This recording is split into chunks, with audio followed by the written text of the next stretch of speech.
Hello friends, good morning. Welcome back to the channel Krupa Malnad. ನಾನು ಕೃಪಾ. ಇವತ್ತು 2 ದಿನದ ವ್ಲಾಗ್ನ ಸೇರಿಸಿ ಹಾಕ್ತಾ ಇದ್ದೀನಿ. ತಿಂಡಿಗೆ ಇವತ್ತು ಚಪಾತಿ ಮಾಡಿ, ಮೆಂತ್ಯ ಸೊಪ್ಪಿತ್ತು, ಅದರ ಚಪಾತಿ ಮಾಡಿ. ತುಂಬ ದಿನ ಆಗಿತ್ತು ದಹಿ ಬೆಂಡಿ ಮಾಡ್ದೇನೆ, ಅದಕ್ಕೆ ಅದನ್ನು ಮಾಡೋಣ ಅಂತ ಇದ್ದೀನಿ. ನಮ್ಮನೆಯವರು ಬ್ರೌನ್ ಶುಗರ್ ಎಲ್ಲ ಖಾಲಿಯಾಗಿತ್ತು, ಅವರು ಹಾಕಿ ಕೊಟ್ಟು ಹೋದರು. ಸ್ವಲ್ಪ ಬೇರೆ ಥರ ಮಾಡೋಣ ಅಂತ ದಹಿ ಬೆಂಡಿನ ಮಾಡಿದೆ. ಯಾವಾಗಲೂ ಟೊಮೆಟೊ ಈರುಳ್ಳಿ ಎಲ್ಲ ಬೇಯಿಸ್ಕೊತಿದ್ದೆ ಅಲ್ಲ, ಇವಾಗ ಸ್ವಲ್ಪ ಹಸಿದನ್ನೇ ಹಾಗೆ ರುಬ್ಬಿ ಮಾಡೋಣ ಅಂತ ಮಾಡಿದೆ. ನನಗೆ ಯಾಕೋ ಆ ಟೇಸ್ಟು ಅಷ್ಟೊಂದು ಇಷ್ಟ ಆಗಲಿಲ್ಲ, ಒಂಥರ ರಾ ವಾಸನೆ ಬರ್ತಾ ಇತ್ತು. ಹಾಗೆ ಮಾಡಬಾರ್ದಾಗಿತ್ತು ಅಂತ ನನಗೆ ಅನ್ನಿಸ್ತು. ಒಂದೊಂದು ಸಲ ಒಂದೊಂದು ಥರ ಬದಲಾಯಿಸ್ತೀನಲ್ವ ಟೇಸ್ಟನ್ನು, ಅದಕ್ಕೆ ನೋಡೋಣ ಅಂತ ಇವತ್ತು ಮಾಡಿದೆ.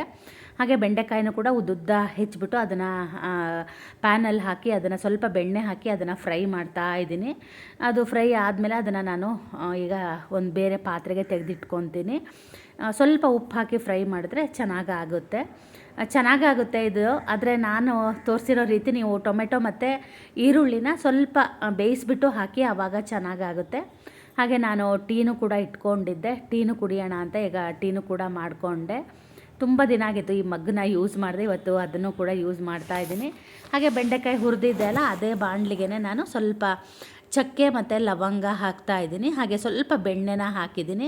ಒಂದು ಸ್ವಲ್ಪ ಗೋಡಂಬಿ ಹಾಕೋಣ ಅಂತ ಹೇಳಿ ನಾನು ಗೋಡಂಬಿನೂ ಕೂಡ ಹಾಕಿದ್ದೀನಿ. ಇದನ್ನು ಹಾಕಿದ್ರೂ ನಡೆಯುತ್ತೆ, ಹಾಕದೇ ಇದ್ದರೂ ನಡೆಯುತ್ತೆ. ಪನ್ನೀರ್ ಇದ್ದರೆ ಬೇಕಿದ್ದರೆ ಅದನ್ನು ಕೂಡ ಒಂದು 4 ಪೀಸಷ್ಟು ನೀವು ಕೊನೆಗೆ ಹಾಕಿ, ಅದಾದ ನಂತರ ಸ್ವಲ್ಪ ಮೆಂತ್ಯ ಸೊಪ್ಪಿತ್ತು ಅದನ್ನು ಹಾಕ್ತಾ ಇದ್ದೀನಿ. ಕಸೂರಿ ಮೆಂತ್ಯನೂ ಹಾಕಬೇಕು, ಆದರೆ ಹಸಿ ಮೆಂತ್ಯ ಸೊಪ್ಪು ಹಾಕಿದ್ರೆ ಇನ್ನೂ ಒಂಥರ ಟೇಸ್ಟು ಚೆನ್ನಾಗಿರುತ್ತೆ. ಹಾಗಾಗಿ ಅದನ್ನು ಕೂಡ ಹಾಕೋಣ ಅಂತ ಹಾಕ್ತಾ ಇದ್ದೀನಿ. ಹಾಗೆಯೇ ಆ ರುಬ್ಬಿರೋ ಮಿಶ್ರಣನ ನಾನು ಮಿಕ್ಸ್ ಮಾಡ್ತಾ ಇದ್ದೀನಿ. ಇದು ಒಂದನ್ನು ನೀವು ಸ್ಕಿಪ್ ಮಾಡಿ, ಅಂದರೆ ಬೇಯಿಸಿ ಹಾಕಿ ಚೆನ್ನಾಗಾಗುತ್ತೆ. ಸ್ವಲ್ಪ ಯಾಕೋ ಗೊತ್ತಿಲ್ಲ, ನನಗೆ ಅದು ಇಷ್ಟ ಆಗಿಲ್ಲ, ಕೆಲವೊಬ್ಬರಿಗೆ ಅದು ಇಷ್ಟ ಆಗಬಹುದೇನೋ ಗೊತ್ತಿಲ್ಲ. ನನಗೆ ಹಸಿ ವಾಸನೆ ಅಷ್ಟು ಇಷ್ಟ ಆಗಲಿಲ್ಲ. ಹಾಗೆ ಇದನ್ನು ಚೆನ್ನಾಗಿ ಅದು ಎಣ್ಣೆ ಬಿಡೋ ತನಕ ಅದನ್ನು ನಾನು ಫ್ರೈ ಮಾಡಿದ್ದೀನಿ. ಹಾಗೆ ಅದಕ್ಕೇ ನಾನೊಂದು ಸ್ವಲ್ಪ ಗೋಡಂಬಿ ಹಾಗೆ ಬಾದಾಮಿನೂ ಕೂಡ ನೆನೆಸಿ ಇಟ್ಟಿದ್ದೆ, ಅದನ್ನು ಕೂಡ ನಾನು ರುಬ್ಬಿ ಇದಕ್ಕೆ ಹಾಕ್ತಾಯಿದ್ದೀನಿ. ನೀವು ಅದನ್ನು ರುಬ್ಬಬೇಕಿದ್ರೇ ಹಾಕಿದ್ರೂ ಬರುತ್ತೆ, ಆದರೆ ನಾನು ಬೇರೆನೇ ರುಬ್ಬಿ ಹಾಕ್ತಾಯಿದ್ದೀನಿ. ಹಾಗೆ ಆ ಮಸಾಲ ಕೂಡ ಚೆನ್ನಾಗಿ ಬೇಯ್ತಾ ಇದೆ. ತುಂಬ ಚೆನ್ನಾಗಿ ಬೇಯಬೇಕು, ಅದು ಒಂದು 5 ನಿಮಿಷ ಚೆನ್ನಾಗಿ ಬೇಯಬೇಕು. ಅದು ಬೆಂದ ನಂತರ ನಾನು ಎಣ್ಣೆ ಎಲ್ಲ ಬಿಡುತ್ತೆ. ಅದಾದ ನಂತರ ನಾನು ಅಚ್ಕಾರದ ಪುಡಿ ಹಾಗೆ ಗರಂ ಮಸಾಲ ಮತ್ತು ಸ್ವಲ್ಪ ಜೀರಿಗೆ ಮತ್ತು ಕೊತ್ತಂಬರಿ ಪುಡಿ, ಚೂರು ಸಕ್ಕರೆನ ಹಾಕಿದ್ದೀನಿ. ಇದನ್ನು ಹಾಕ್ತೀವಲ್ವ, ಏನದು ದಹಿ ಅಂದರೆ ಮೊಸರು ಹಾಕ್ತೀವಲ್ವ, ಅದು ಸ್ವಲ್ಪ ಹುಳಿ ಇರುತ್ತೆ. ಆದಷ್ಟು ಸಿಹಿ ಇರೋ ಮೊಸರನ್ನ ಹಾಕಿದ್ರೆ ತುಂಬ ಚೆನ್ನಾಗಿರುತ್ತೆ. ನಂದಿನಿಯವ್ರ ಮೊಸರು ಹಾಕಿದ್ರೆ ಚೆನ್ನಾಗಿರುತ್ತೆ. ಹಾಗೆ ನಾನು ಗೋಡಂಬಿ ಮತ್ತು ಇದನ್ನು ಬಾದಾಮಿನ ರುಬ್ಬಿದ್ದೆ ಅಲ್ಲ, ಅದನ್ನು ಕೂಡ ಈಗ ನಾನು ಅದಕ್ಕೆ ಮಿಕ್ಸ್ ಮಾಡ್ತಾ ಇದ್ದೀನಿ. ಒಂದೊಂದು ಸಲ ಚೆನ್ನಾಗಾಗುತ್ತೆ. ನಾನು ಈ ಥರ ಮಾಡಿದ್ದೀನಿ ತುಂಬ ಸಲ. ಇವತ್ತು ಯಾಕೋ ಗೊತ್ತಿಲ್ಲ, ನನಗೆ ಅದೊಂಥರ ಸ್ವಲ್ಪ ಹಸಿ ವಾಸನೆ ಅಂತ ಅನ್ನಿಸ್ತು. ಯಾಕೆ ಹಾಗಾಯಿತೋ ನನಗೂ ಗೊತ್ತಿಲ್ಲ. ಅದು ಬೇಯಿಸಿದ್ದಷ್ಟು ಚೆನ್ನಾಗಾಗಿತ್ತೋ ಎಲ್ಲೋ ಗೊತ್ತಿಲ್ಲ. ಸ್ವಲ್ಪ ಕಾಯಿ ಚಟ್ನಿನೂ ಮಾಡೋಣ ಅಂತ ಸ್ವಲ್ಪ ಕಾಯಿ ಚಟ್ನಿನೂ ಕೂಡ ಅದಕ್ಕೆ ಮಾಡಿದೆ. ಹಾಗೆ ನೆಲ್ಲಿಕಾಯಿ ಕೂಡ ತಂದಿದ್ರು, ಅದರದ್ದು ಜ್ಯೂಸು ಕೂಡ ಮಾಡಿದ್ದೀನಿ. ಈ ಗ್ರೇವಿ ಎಲ್ಲ ಮಾಡಬೇಕಿದ್ರೆ ಏನಂದರೆ ತುಂಬ ಟೈಮ್ ತೊಗೊಳ್ಳುತ್ತೆ. ಹಾಗಾಗಿ ನೋಡಿ, ಈ ಥರ ಅದು ಎಣ್ಣೆ ಅಂಶ ಎಲ್ಲ ಚೆನ್ನಾಗಿ ಬಿಡಬೇಕು. ಅದು ಬಿಟ್ಟ ನಂತರ ನಾವು ಬೆಂಡೆಕಾಯಿ ಮತ್ತು ಈ ಟೈಮಲ್ಲಿ ಬೇಕಿದ್ರೆ ನೀವು ಪನ್ನೀರನ್ನು ಹಾಕ್ಬೋದು, ಕ್ಯಾಪ್ಸಿಕಮ್ನೂ ಹಾಕ್ಬೋದು, ಏನು ಹಾಕಿದ್ರೂ ನಡೆಯುತ್ತೆ. ದಹಿ ಮಾತ್ರ ಇವಾಗ ಹಾಕಬಾರ್ದು. ಈ ಎಣ್ಣೆ ಅಂಶ ಎಲ್ಲ ಬಿಟ್ಟ ನಂತರ ಲಾಸ್ಟಿಗೆ ನಾನು ಈ ಮೊಸರನ್ನ ಹಾಗೆ ಒಂದು ಸಲ ಮಿಕ್ಸಿಲಿ ಕಡಿದ್ಬಿಟ್ಟು ಅದನ್ನು ಹಾಕ್ತಾಯಿದ್ದೀನಿ. ಆದಷ್ಟು ಸಿಹಿ ಮೊಸರನ್ನ ಹಾಕಿ, ಆವಾಗ ಚೆನ್ನಾಗಾಗುತ್ತೆ. ಖಂಡಿತ ಇದನ್ನು ಟ್ರೈ ಮಾಡಿ. ನಾನು ತುಂಬ ಸಲ ಈ ರೆಸಿಪಿನ ಶೇರ್ ಮಾಡಿದ್ದೀನಿ. ಅದೇ ಪ್ರತಿ ಸಲನೂ ನಾನು ಒಂದೊಂದನ್ನು ಸ್ವಲ್ಪ ಆ್ಯಡ್ ಮಾಡ್ತಾ ಹೋಗ್ತೀನಿ. ಇವತ್ತು ಬಾದಾಮಿ ಮತ್ತು ಗೋಡಂಬಿನ ರುಬ್ಬಿ ಹಾಕಿದ್ದೆ. ಅದೊಂಥರ ತಿಕ್ಕಾಗಿರೋ ಪೇಸ್ಟ್ ಬರುತ್ತೆ, ಟೇಸ್ಟು ಚೆನ್ನಾಗಿರುತ್ತೆ ಅಂತ ನಮ್ಮನೆಯವ್ರಿಗೆ ತುಂಬಾ ಇಷ್ಟ ಆಯಿತು. ತುಂಬ ಚೆನ್ನಾಗಾಗಿದೆ ಅಂತ ಹೇಳಿದ್ರು. ಒಂದೊಂದು ಸಲ ಹಾಗೆ ಅಲ್ವಾ, ಗಂಡನಿಗೆ ಇಷ್ಟ ಆದಾಗ ಹೆಂಡ್ತಿಗೆ ಇಷ್ಟ ಆಗಲ್ಲ, ಹೆಂಡ್ತಿಗೆ ಇಷ್ಟ ಆದಾಗ ಗಂಡಂಗೆ ಇಷ್ಟ ಆಗಲ್ಲ. ನಮ್ಮಿಬ್ಬರಲ್ಲೂ ಸ್ವಲ್ಪ ಆ ಥರ ಇದೆ. ನಿಮ್ಮ ಮನೇಲೂ ಯಾರಿಗಾದರೂ ಆ ಥರ ಡಿಫ್ರೆನ್ಸ್ ಆಫ್ ಒಪಿನಿಯನ್ ಇದೆಯಾ ಅಂತ ನನಗೆ ಕಮೆಂಟಲ್ಲಿ ತಿಳಿಸಿ. ಕೊನೆಗೆ ನಾನು ಬೆಂಡೆಕಾಯಿನ ಹಾಕ್ತಾಯಿದ್ದೀನಿ. ರುಚಿಗೆ ತಕ್ಕಷ್ಟು ಉಪ್ಪು ಅಷ್ಟೇ, ಮತ್ತಿನ್ನೇನು ಇಲ್ಲ. ತುಂಬ ಚೆನ್ನಾಗಾಗುತ್ತೆ. ಇದನ್ನು ಒಂದು ಸಲ ಟ್ರೈ ಮಾಡಿ. ಫಸ್ಟೇ ಹಾಕಬಾರ್ದು, ಇದು ಇನ್ನೇನು ಇಳಿಸ್ತೀನಿ ಅನ್ನೋ ಟೈಮಲ್ಲಿ ಹಾಕಿ ಕಸೂರಿ ಮೇಥಿ ಹಾಕಿ, ಬೇಕಿದ್ರೆ ಸ್ವಲ್ಪ ಕೊತ್ತಂಬರಿ ಸೊಪ್ಪು ಹಾಕಿ ಇಳಿಸಿ. ಯಾಕಂದರೆ ಅದು ಲೋಳೆ ಬರುತ್ತೆ ಅಲ್ವಾ, ಹಾಗಾಗಿ ನೋಡಿ ಅದು ಇಷ್ಟು ಎಣ್ಣೆ ಅಂಶ ಬಿಡ್ತಾ ಬರುತ್ತೆ, ಆವಾಗ ಚೆನ್ನಾಗಾಗುತ್ತೆ, ತುಂಬ ಚೆನ್ನಾಗಾಗುತ್ತೆ ಇದು ಚಪಾತಿ ಜೊತೆಗೆ. ಆಮೇಲೆ ನೀವು ಬೇಕಿದ್ರೆ ಸಿಂಪಲಾಗಿರೋ ಪಲಾವ್ ಮಾಡಿಕೊಂಡ್ರೆ ಅದನ್ನು ಕೂಡ ಹಚ್ಕೊಂಡು ತಿನ್ನೋದಕ್ಕೂ ಚೆನ್ನಾಗಿರುತ್ತೆ. ಸೇಮ್ ಹೋಟೆಲ್ಗಳಲ್ಲಿ ಗ್ರೇವಿ ಕೊಡ್ತಾರಲ್ವ ಅದೇ ಥರ ಇರುತ್ತೆ. ನಾನು ಕೂಡ ಇದನ್ನು ಯೂಟ್ಯೂಬ್ ನೋಡಿನೇ ಕಲ್ತಿರೋದು. ಇವತ್ತು ಸ್ವಲ್ಪ ವೀಡಿಯೋನ ಚೆನ್ನಾಗಿ ಶೇರ್ ಮಾಡಿದ್ದೀನಿ. ತುಂಬ ಜನ ರೆಸಿಪಿ ಶೇರ್ ಮಾಡಿ ಅಂತಿರಲ್ವ, ಹಾಗಾಗಿ ಸ್ವಲ್ಪ ನಾನು ಅದ್ರ ಬಗ್ಗೆ ಸ್ವಲ್ಪ ಗಮನ ಕೊಡ್ತಾ ಇದ್ದೀನಿ. ಅದು ಎಷ್ಟು ದಿನ ಕೊಡ್ತೀನೋ ನನಗೂ ಗೊತ್ತಿಲ್ಲ, ಅವ್ರು ಹೇಳಿದ್ದಕ್ಕೆ ನಾನು ಕೊಡ್ತಾ ಇದ್ದೀನಿ ಅಷ್ಟೇ. ಹಾಗೆ ನಮ್ಮ ಮನೆಯವರು ಕೂಡ ಬರ್ತೀನಿ ಅಂತ ಹೇಳಿದ್ರು, ಅದಕ್ಕೆ ಚಪಾತಿ ಉದ್ದೋಣ ಅಂತ ಹೇಳಿ ಚಪಾತಿನೂ ಕೂಡ ಈಗ ಉದ್ದುತ್ತಾ ಇದ್ದೀನಿ. ಪ್ಯಾಷನ್ ಅಥವಾ ಹವ್ಯಾಸ ಪ್ರತಿಯೊಬ್ಬ ವ್ಯಕ್ತಿ ಹತ್ರನೂ ಒಂದೊಂದು ಪ್ಯಾಷನ್ ಇದ್ದೇ ಇರುತ್ತೆ. ಕೆಲವೊಬ್ಬರ ಹತ್ರ ಬರವಣಿಗೆ ಮಾಡಬೇಕು ಅನ್ನೋ ಹವ್ಯಾಸ ಇರುತ್ತೆ, ಹಾಗೆ ಕೆಲವೊಬ್ಬರಿಗೆ ಸ್ಟಿಚಿಂಗ್ ಇರುತ್ತೆ, ಹೆಣ್ಮಕ್ಳಲ್ಲಿ ರಂಗೋಲಿ ಹಾಕೋ ಹವ್ಯಾಸ ಇರುತ್ತೆ, ಹಾಗೆ ಹಾಡು ಹೇಳೋ ಹವ್ಯಾಸ ಇರುತ್ತೆ, ಕೆಲವೊಬ್ಬರಿಗೆ ಫೋಟೋಗ್ರಫಿ ಮಾಡೋ ಹವ್ಯಾಸ ಇರುತ್ತೆ. ಒಬ್ಬೊಬ್ಬರಲ್ಲಿ ಒಂದೊಂದು ಏನಾದರೂ ಒಂದು ಹವ್ಯಾಸ ಇರುತ್ತೆ. ಕೆಲವೊಬ್ಬರು ಅಡುಗೆ ಮಾಡೋ ಹವ್ಯಾಸ ಇರುತ್ತೆ, ಅವ್ರಿಗೆ ಅಡುಗೆ ಅಂದರೆ ತುಂಬ ಇಷ್ಟ ಮಾಡೋದಕ್ಕೆ ಇರುತ್ತೆ. ಏನೇ ಆಗಿರಲಿ, ಏನೇ ಒಂದು ಹವ್ಯಾಸ ಅಥವಾ ಪ್ಯಾಷನ್ ಇದ್ದಾಗ ಅದನ್ನು ನಾವು ಒಂದು ಸರಿಯಾದ ದಾರಿಯಲ್ಲಿ ಉಪಯೋಗಿಸ್ಕೋಬೇಕಾಗುತ್ತೆ. ಅದಕ್ಕೆ ನಾನೇ ಒಂದು ಉದಾಹರಣೆ ಅಂತ ಅನ್ಕೋಬೋದು ನೀವು. ಕೆಲವೊಬ್ಬರು ಇವಾಗ ನಾನು ತುಂಬ ಜನರನ್ನ ನೋಡ್ತಾ ಇದ್ದೀನಿ, ಅಡುಗೆ ಮಾಡೋಕ್ಕೆ ಬರುತ್ತೆ ಚೆನ್ನಾಗಿ ಅಂದಾಗ ಕ್ಲೌಡ್ ಕಿಚನ್ ಅಂತ ಎಲ್ಲ ಓಪನ್ ಮಾಡ್ತಾರೆ ಸಿಟಿಗಳಲ್ಲಿ. ನಮ್ಮ ಹಳ್ಳಿ ಇಲ್ಲೂ ನಡಿಬೋದು ಅನಿಸುತ್ತೆ, ನಾವು ಸ್ವಲ್ಪ ಸಿಟಿಲೇ ಇರೋದ್ರಿಂದ. ಆದರೆ ಇಲ್ಲಿ ಯಾರೂ ಮಾಡಿರೋದನ್ನು ನಾನು ನೋಡಿಲ್ಲ. ಆದರೆ ಆ ಥರ ಇದ್ದಾಗಲೇ ಮಾಡಿದ್ರೆ ಚೆನ್ನಾಗಿ ಓಡುತ್ತೆ. ಈಗ ಅದ್ರ ಬಗ್ಗೆ ನನಗೆ ಅಷ್ಟೊಂದು ಐಡಿಯಾ ಇಲ್ಲ. ಚಿನ್ನಿ ಯಾವಾಗಲೂ ಹೇಳ್ತಿರ್ತಾಳೆ ನನಗೆ, ಆ ಥರ ಮಾಡು ನೀನು ಅಂತ. ಇವಾಗ ನನ್ನ ಹತ್ರ ಅದು ಸಾಧ್ಯ ಇಲ್ಲ, ಹಾಗಾಗಿ ನಾನು ಅದ್ರ ಬಗ್ಗೆ ಯೋಚನೆ ಕೂಡ ಮಾಡ್ತಾ ಇಲ್ಲ. ಆದರೆ ಸಿಟಿಲಿರೋರು ಅಥವಾ ಟೈಮ್ ಇರೋರು, ಆಮೇಲೆ ಹಣದ ಅವಶ್ಯಕತೆ ಇರೋರು ಖಂಡಿತ ನಿಮಗೆ ಇರೋ ಪ್ಯಾಷನನ್ನು ಉಪಯೋಗಿಸ್ಕೊಂಡು ಆರಾಮಾಗಿ ಹಣನ ಗಳಿಸ್ಬೋದು. ಆ ಥರ ನೀವು ಟ್ರೈ ಮಾಡಿ. ನಾನು ತುಂಬ ಜನರನ್ನ ನೋಡಿದ್ದೀನಿ. ಹಾಗೆ ಈಗ ಸೀರೆ ಫೋಲ್ಡಿಂಗ್ ಮಾಡ್ತಾರೆ ಗೊತ್ತಾ, ಬಾಕ್ಸ್ ಫೋಲ್ಡಿಂಗ್ ಅಂತೆ, ಅದು ಆ ಥರದ್ದನ್ನು ನೀವು ಮಾಡಬಹುದು. ಏನೋ ಒಂದು ಮನೇಲಿ ಸುಮ್ಮನೆ ಇರೋದಕ್ಕಿಂತ ನಾನು ಹೇಳೋದು ಏನಂದರೆ, ಹೆಣ್ಮಕ್ಳು ಯಾವಾಗಲೂ ನಿಂತು ನೀರಾಗಿರಬಾರ್ದು, ಅದು ಹಾಗೆ ಹಾಳಾಗ್ಬಿಡುತ್ತೆ. ಅದ್ರ ಬದಲು ನಾವು ಒಂದು ದಾರಿಲಿ ಹೋಗ್ತಾ ಇದ್ದರೆ ಏನೋ ಒಂದು ಹೊಸ ಅದನ್ನು ಕಲ್ತಂಗೂ ಆಗುತ್ತೆ. ಆಮೇಲೆ ನಮ್ಮ ಕೈಯಲ್ಲಿ ಸ್ವಲ್ಪ ದುಡ್ಡು ಅಥವಾ ಹಣಕಾಸು ಓಡಾಡಿದಾಗ ನಮಗೂ ಒಂದು ಕಾನ್ಫಿಡೆನ್ಸು ಬರುತ್ತೆ. ನಾನು ಅಷ್ಟೇ ಫಸ್ಟು ವಿಡಿಯೋ ಶುರು ಮಾಡಬೇಕಿದ್ರೆ ರೆಸಿಪಿಗಳು ನಮ್ಮ ಮಲೆನಾಡ್ದು ತೋರಿಸೋಣ ಅಂತ ಅದನ್ನು ಶುರು ಮಾಡಿದೆ. ಯಾಕಂದರೆ ನಾನು ಡೈಲಿ ವ್ಲಾಗ್ ಅಂತಲೇ ಶುರು ಮಾಡಿರೋದು. ಯಾಕಂದರೆ ದಿನಾ ರೆಸಿಪಿ ತೋರ್ಸೋಕ್ಕೆ ಅಷ್ಟೊಂದು ರೆಸಿಪಿಗಳು ಗೊತ್ತಿರಬೇಕಲ್ವ. ಅಟ್ಲೀಸ್ಟ್ ನನ್ನ ಡೈಲಿ ವ್ಲಾಗಲ್ಲಿ ನನಗೆ ಗೊತ್ತಿರೋಂಥದ್ದನ್ನು ನಾನು ಶೇರ್ ಮಾಡಬಹುದು ಅಂತ ನಾನು ಕೂಡ ಶುರು ಮಾಡಿದೆ. ಫಸ್ಟು ವ್ಲಾಗ್ ಶುರು ಮಾಡಿದಾಗ ನಮಗೆ ಅದೇ ಅನ್ಸೋದು, ಏನು ಮಾಡಬೇಕು ಅನ್ನೋ ಒಂದು ಐಡಿಯಾ ಇರಲ್ಲ. ಫಸ್ಟು ಶುರು ಮಾಡಿದಾಗ ಎಲ್ಲರೂ ಒಂದು ಸ್ವಲ್ಪ ರೆಸಿಪಿಗಳನ್ನ ಶುರು ಮಾಡಿ, ಆನಂತರ ಸ್ವಲ್ಪ ಒಂದು ಕಾನ್ಫಿಡೆನ್ಸ್ ಬಂದ ಮೇಲೆ ಡೈಲಿ ವ್ಲಾಗ್ನ ಶೇರ್ ಮಾಡ್ತಾರೆ. ನಾನು ಕೂಡ ಹಾಗೆ ಮಾಡಿದೆ. ನಂದು ಫಸ್ಟಿಗೆ ಶುರು ಮಾಡಿರೋದ್ರಿಂದ ಆವಾಗ ಸ್ವಲ್ಪ ನಮ್ಮ ಮಲೆನಾಡು ಇದೆಲ್ಲ ಚೆನ್ನಾಗಿ ಓಡ್ತು. ಅಕ್ಕಿ ರೊಟ್ಟಿ ಆಗಿರ್ಬೋದು, ಆಮೇಲೆ ರೊಟ್ಟಿ ಮಿಷನ್ದಾಗಿರ್ಬೋದು, ಆ ವಿಡಿಯೋ ಚೆನ್ನಾಗಿ ವೈರಲ್ ಕೂಡ ಆಯಿತು. ಅದರಲ್ಲೇ ನನಗೆ ಸ್ವಲ್ಪ ಜಾಸ್ತಿ ಇನ್ಕಮ್ ಕೂಡ ಬಂತು. ಆಮೇಲೆ ನಂದು ಮಾನಿಟೈಸೇಷನು ಅದು ಇದು ಎಲ್ಲ ಆಯಿತು. ಹಾಗೆ ಇದರಿಂದ ನನಗೆ ಅರ್ನಿಂಗ್ ಕೂಡ ಬರೋದಕ್ಕೆ ಶುರುವಾಯಿತು. ಅದಕ್ಕೆ ನಾನು ಹೇಳೋದು, ಯಾವುದೇ ಒಂದು ಪ್ಯಾಷನ್ ಇದ್ದಾಗ ಅದನ್ನು ಉಪಯೋಗಿಸ್ಕೊಂಡು ಒಂದು ಒಳ್ಳೆ ದಾರಿಲಿ ಹೋಗಬೇಕು. ಯಾವುದೋ ಕೆಟ್ಟ ದಾರಿಲಲ್ಲ, ಒಂದು ಒಳ್ಳೆ ದಾರಿಲಿ ಹೋದರೆ ನಮಗೂ ಕೂಡ ಅದೊಂದು ಒಳ್ಳೆಯದಾಗುತ್ತೆ. ನೀವು ಅಷ್ಟೇ, ನಿಮ್ಮ ಹತ್ರ ಯಾವುದಾದ್ರೂ ಒಂದು ಹವ್ಯಾಸ ಇರುತ್ತೆ ಅಲ್ವಾ, ಅದನ್ನು ನೀವು ಸ್ವಲ್ಪ ಕುತ್ಕೊಂಡು ಯೋಚನೆ ಮಾಡಿ, ಏನು ಮಾಡ್ಬೋದು ಏನು ಮಾಡಬಾರ್ದು ಅನ್ನೋದನ್ನು. ನಾವು ಒಂದೇನೋ ಶುರು ಮಾಡ್ತೀವಿ ಅಂದರೆ ಅದು ಕ್ಲಿಕ್ ಆಗುತ್ತೆ ಅಂತಲೂ ಅಲ್ಲ. ಹಾಗಾಗಿ ನಾವು ತುಂಬ ದೊಡ್ಡ ಪ್ರಮಾಣದಲ್ಲಿ ದೊಡ್ಡದಾಗಿ ಮಾಡಬಾರ್ದು. ಸ್ವಲ್ಪ ಸಣ್ಣ ಸಣ್ಣ ಮಾಡ್ಕೊತ ಹೋಗಿ, ಆನಂತರ ಅದು ರೆಸ್ಪಾನ್ಸ್ ಜನರದ್ದು ಹೇಗಿರುತ್ತೆ, ಆಮೇಲೆ ನಾವು ಕೂಡ ಅದನ್ನು ಚೆನ್ನಾಗಿ ಶುರು ಮಾಡ್ಬೋದು. ನಾನಂತೂ ಇವಾಗ ಎಷ್ಟೊಂದು ಜನರನ್ನ ನೋಡಿದ್ದೀನಿ ಯೂಟ್ಯೂಬಲ್ಲಿ. ಯೂಟ್ಯೂಬ್ ನಡೆಸೋರೆಲ್ಲ ತುಂಬ ಜನ ಸ್ಯಾರಿ ಬಿಸ್ನೆಸ್ನೂ ಕೂಡ ಮಾಡ್ತಾ ಇದ್ದಾರೆ. ಅದರಿಂದ ಎಷ್ಟು ಲಾಭ ಇದೆಯೋ ಏನೋ ನನಗೆ ನಿಜವಾಗ್ಲೂ ಗೊತ್ತಿಲ್ಲ. ಇನ್ನಿ ಮಾತ್ರ ನಂಗೆ ತುಂಬ ಸಲ ಹೇಳಿದ್ಲು, ಮಮ್ಮಿ ಮಾಡು ನೀನು ಅಂತ ಹೇಳಿ. ನಂಗೆ ಯಾಕೋ ಗೊತ್ತಿಲ್ಲ, ಆ ಥರದ್ದೆಲ್ಲ ಇಂಟ್ರೆಸ್ಟ್ ಸ್ವಲ್ಪ ಕಮ್ಮಿ. ಮತ್ತು ಏನು ಗೊತ್ತಾ, ಸ್ವಲ್ಪ ಏಜ್ ಆಗ್ತಾ ಬಂದಂಗೇನೋ ಏನೋ ಮಾಡಬೇಕು ಅನ್ನೋ ಉತ್ಸಾಹ ಇರಲ್ಲ. ನಿಜ ಹೇಳ್ತೀನಿ, ವಯಸ್ಸು ಚಿಕ್ಕದಾಗಿರ್ಬೇಕಿದ್ರೇ ನೀವು ಏನಾದರೂ ಒಂದನ್ನು ಮಾಡೋಕ್ಕೆ ಶುರು ಮಾಡಿ, ಅಟ್ಲೀಸ್ಟ್ ಅದನ್ನು ಕಂಟಿನ್ಯೂ ಮಾಡ್ತೀರಾ. ನಾನು ಈ ಟೈಮಲ್ಲಿ ಏನಾದರೂ ನಾನು ಯೂಟ್ಯೂಬ್ನ ಶುರು ಮಾಡಬೇಕು ಅಂತಾಗಿದ್ದರೆ ನಿಜ ಹೇಳ್ತೀನಿ, ನನ್ನ ಕೈಯಲ್ಲಿ ಮಾಡೋಕ್ಕೇ ಆಗ್ತಾ ಇರಲಿಲ್ಲ. ಅಷ್ಟು ಕಷ್ಟ ಆಗಿರೋದು. ನಿಜ ಹೇಳ್ತೀನಿ, ಇವಾಗ ಏನು ಮಾಡೋಕ್ಕೆ ಆಗ್ತಾಯಿಲ್ಲ ನನ್ನ ಹತ್ರ.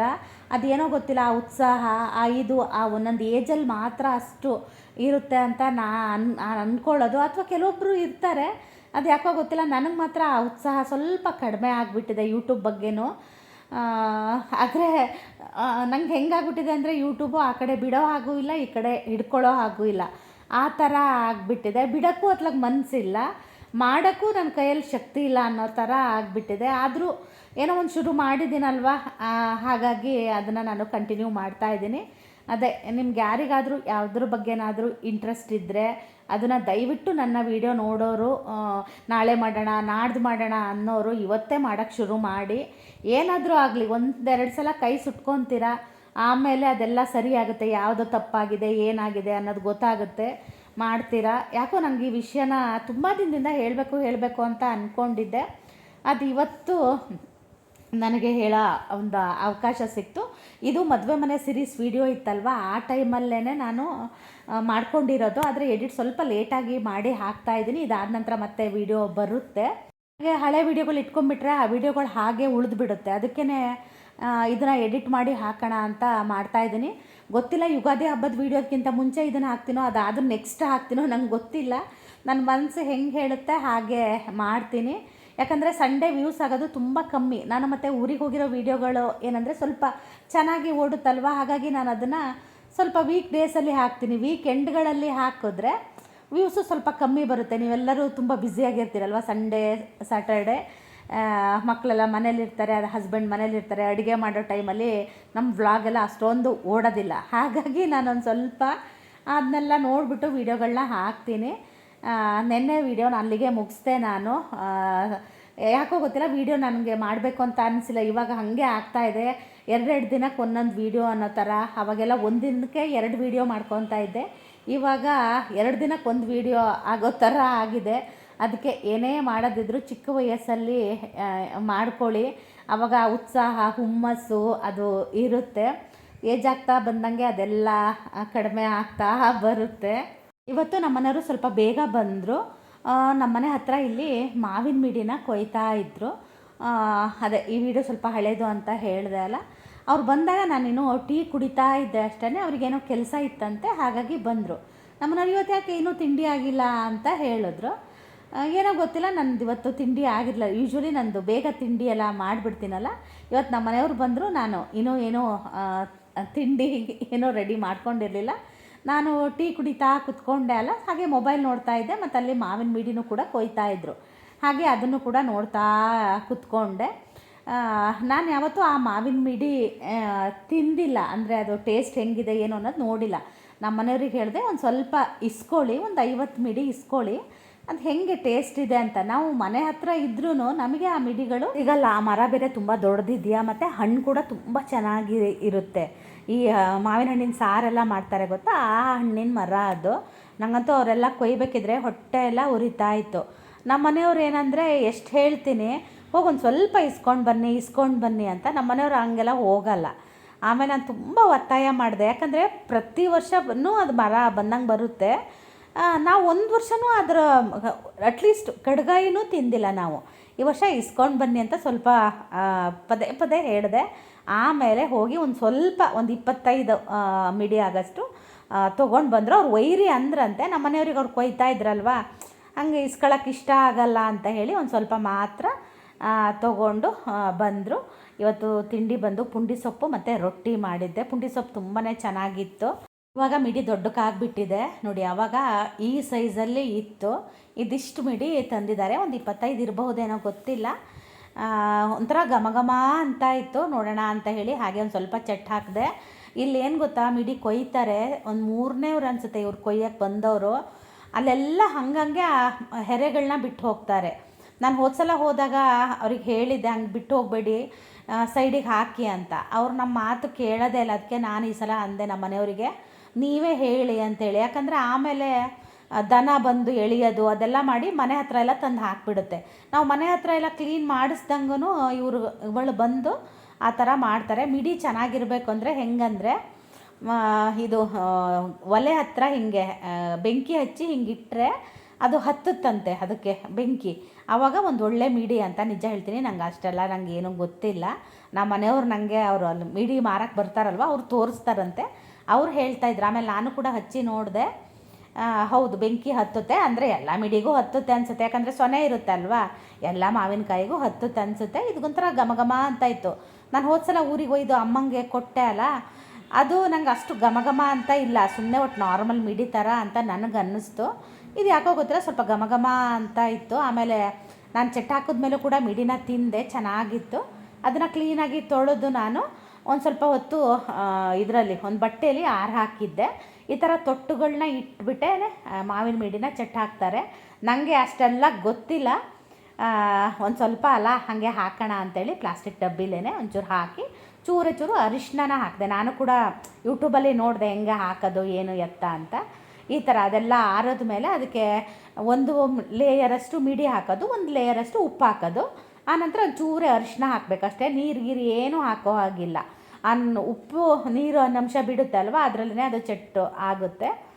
ಎಲ್ಲರೂ ಮನೆ ಹತ್ರನೇ ಇದ್ದರು ಇವತ್ತು. ಅವ್ರಿಗೆ ಯಾಕೋ ಗೊತ್ತಿಲ್ಲ, ಮಜ್ಜಿಗೆ ಕುಡಿಬೇಕು ಅಂತ ಅನ್ನಿಸ್ತಂತೆ. ತುಂಬ ಬಿಸಿಲಿದೆ ಅಲ್ಲ, ಮಜ್ಜಿಗೆ ಮಾಡಿ ಕೊಡು ಅಂದರು. ಅವರಿಗೆ ನಾನು ಮಜ್ಜಿಗೆನೂ ಮಾಡಿ ಕೊಟ್ಟೆ. ನಂದು ಅಡುಗೆ ಮನೆ ಫಸ್ಟ್ ಎಲ್ಲ ಕ್ಲೀನ್ ಮಾಡಿಕೊಂಡೆ. ಅವ್ರ ಮನೆ ಹತ್ರ ಇದ್ದಾರೆ ಅಂದರೆ ನಂದು ಯಾವುದು ಕೆಲಸಗಳು ಆಗೋದೇ ಇಲ್ಲ. ಹಾಗಾಗಿ ನನ್ನ ಕೆಲಸ ಕೂಡ ಸ್ವಲ್ಪ ಲೇಟೇ ಆಯಿತು. ಆಮೇಲೆ ಸೊಪ್ಪು ಮಾರೋರು ಬಂದಿದ್ದರು. ಆಮೇಲೆ ಸೊಪ್ಪು ತೊಗೊಂಡೆ. ನಮ್ಮ ಮನೆಯವರು ಮಸ್ಸೊಪ್ಪು ಮಾಡು ಅಂತ ಹೇಳಿದ್ರು. ಹಾಗಾಗಿ ಮಸ್ಸೊಪ್ಪಿಗೆ ಅಂತ ನಾನು ಸೊಪ್ಪನ್ನು ತೊಗೊಂಡು ಅದನ್ನು ಕೂಡ ಹೆಚ್ಚಿ ಈಗ ಬೇಯದಕ್ಕೆ ಹಾಕಬೇಕು. ಹಾಗೆ ನಾನು ಇದು ಮದುವೆ ಮನೆ ಹಿಂದಿಂದಲ್ಲ ವ್ಲಾಗು, ಹಾಗಾಗಿ ಮದುವೆ ಮನೆಗೆಲ್ಲ ರೆಡಿ ಆಗ್ತಾಯಿದ್ದೆ. ನಾನು ಆವಾಗ ನಾನು ಫೇಸ್ ಪ್ಯಾಕ್ನ ಮಾಡ್ಕೊತಾ ಇದ್ದೆ. ಕಾಫಿ ಪುಡಿ, ಆಮೇಲೆ ಅರ್ಶಿನದ ಪುಡಿ, ಕೊಬ್ಬರಿ ಎಣ್ಣೆ, ಆಮೇಲೆ ಮತ್ತೇನು ಸಕ್ಕರೆ, ಆಮೇಲೆ ಕಡಲೆ ಹಿಟ್ಟು, ಇದಿಷ್ಟನ್ನು ಹಾಕಿ ಟೊಮೆಟೊದಲ್ಲಿ ಮುಖಕ್ಕೆ ಮತ್ತು ಕೈಗೆಲ್ಲ ಹಚ್ಕೊತಾ ಇದ್ದೆ. ನಿಜ ಹೇಳ್ತೀನಿ, ತುಂಬ ಒಳ್ಳೆ ರಿಸಲ್ಟ್ ಬರುತ್ತೆ. ಟ್ಯಾನ್ ಅಂತೂ ತುಂಬ ಚೆನ್ನಾಗಿ ರಿಮೂವ್ ಆಗುತ್ತೆ. ನಾನು ಇದನ್ನು ತುಂಬ ಸಲ ಹೇಳಿದ್ದೀನಿ, ಟ್ರೈ ಮಾಡಿ. ಮದುವೆ ಮನೆ ಇದೆ ಅಂದಾಗ ಒಂದು ವಾರಕ್ಕಿಂತ ಮುಂಚೆ ಇದನ್ನು ನೀವು ಶುರು ಮಾಡಿ ಎವ್ರಿ ಡೇ ಹಚ್ಕೊಳ್ಳಿ. ಆಗಿಲ್ಲ ಅಂದರೆ ಒಂದೊಂದು ದಿನ ಗ್ಯಾಪ್ ಆದರೂ ಏನಾಗಲ್ಲ, ಆದರೆ ಹಚ್ಕೊಳ್ಳಿ ಆದಷ್ಟು. ನಾನು ಒಂದು ದಿನವೂ ಬಿಟ್ಟಿಲ್ಲ, ಮದುವೆ ಮನೆಗೆ ಹೋಗೋ ದಿನ ಕೂಡ ನಾನು ಹಚ್ಕೊಂಡು ಸ್ನಾನ ಮಾಡ್ತಾ ಇದ್ದೆ. ಈಗ ಅದನ್ನೇ ಮಾಡಿಕೊಂಡೆ. ಹಾಗೆ ಈಗ ನಾನು ಸಾರಿಗೂ ಕೂಡ ಆಮೇಲೆ ನಾನು ವ್ಲಾಗ್ನ ಮಾಡಲಿಲ್ಲ. ನಾನು ನಮ್ಮ ಮನೆಯವರು ಅಲ್ಲೇ ಹೊರಗೆ ಮಾತಾಡ್ತಾ ಕೂತ್ಕೊಂಡ್ವಿ ಒಂದು ಸ್ವಲ್ಪ ಹೊತ್ತು. ಅವ್ರು ಇವತ್ತು ಊರಿಗೆ ಹೋಗಲೂ ಇಲ್ಲ ಮಧ್ಯಾಹ್ನದ ಮೇಲೆ. ಹಾಗೆ ಮೊಸಪ್ಪನ್ನು ಕೂಡ ಮಾಡಿದೆ. ನಮ್ಮ ಮನೆಯವರೇ ಒಗ್ಗರಣೆ ಹಾಕಿದ್ರು. ನಮ್ಮ ಮನೆಯವ್ರು ಒಗ್ಗರಣೆ ಹಾಕಿದ್ರೆ ಈ ಥರ ಬೆಳ್ಳುಳ್ಳಿ ಸಿಪ್ಪೆ ಎಲ್ಲ ತೆಗೆದು ಅಷ್ಟು ಚೆನ್ನಾಗಿ ಒಗ್ಗರಣೆನ ಹಾಕ್ತಾರೆ. ಹಾಗೆಯೇ ಇವತ್ತಿನ ವ್ಲಾಗ್ನ ಕೂಡ ನಾನು ಇಲ್ಲಿಗೆ ಮುಗಿಸ್ತಾ ಇದ್ದೀನಿ. ಐ ಹೋಪ್ ನಿಮಗೆಲ್ಲ ಈ ವಿಡಿಯೋ ಇಷ್ಟ ಆಗಿರುತ್ತೆ. ಹಾಗೆ ನಾಳಿನ ವ್ಲಾಗಲ್ಲಿ ಸಿಗ್ತೀನಿ.